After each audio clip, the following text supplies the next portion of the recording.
Is your favorite aesthetic fascist or not? Let's talk today about prairie core from the late 2010s. I'm Lindsay. I've been doing this series for a while. If you want to read my thorough thoughts on it, go to my Substack and read this piece. I'm also writing a book about politics and fashion, so follow along if you would like.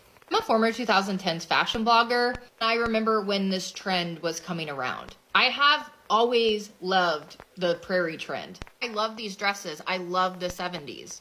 But do I have stuff to say about it? Of course. I really believe that the prairie core, which I believe started in like 2017, 2018, was really the precursor to like trad wife and was starting to lead people into those ideas and make it more like socially acceptable. This aesthetic, as you can kind of figure out, long dresses, really no makeup, long hair, hanging out outside, connecting with nature. This was the complete opposite of like the 2010s before that, the fashion before that, which was like full face of makeup, a lot of like alternative clothing inspirations. So it makes sense. Every generation, every decade goes back and forth. You know, the old gets boring, the new comes in. And this was the new. We've been seeing this now in the 2020s.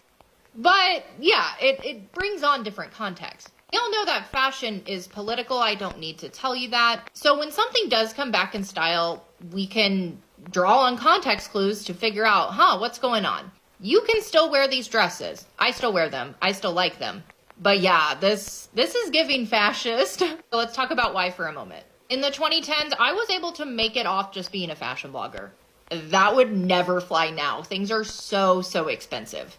Things were changing later in the 2010s. Shit was getting more expensive. People weren't getting more conservative, but they were being more vocal about it. Things were changing. The times were changing. This made sense to come back then, and it connected to the trad wife now. Trad wives was not a common term used during this time. But if you were online and you were, around, you saw it coming. I don't want to go too off topic, but in my book, I'm going to write a chapter about how I used to be in crunchy spaces before it became not science. And this also plays into that. There was a huge co-opt of that movement by the right, which can also be attributed to this style right here. I could talk for a long time about this, but I'm going to wrap up this video by saying we have to remember that this aesthetic was also pre-COVID. So no, not everyone was outside frolicking while they were working on their computer and social distancing. This had not happened yet. So I think it's interesting how fashion can just show us kind of the future. Because when we look at it, we can know society's fears, desires, and which way on the political spectrum people are leaning in this socially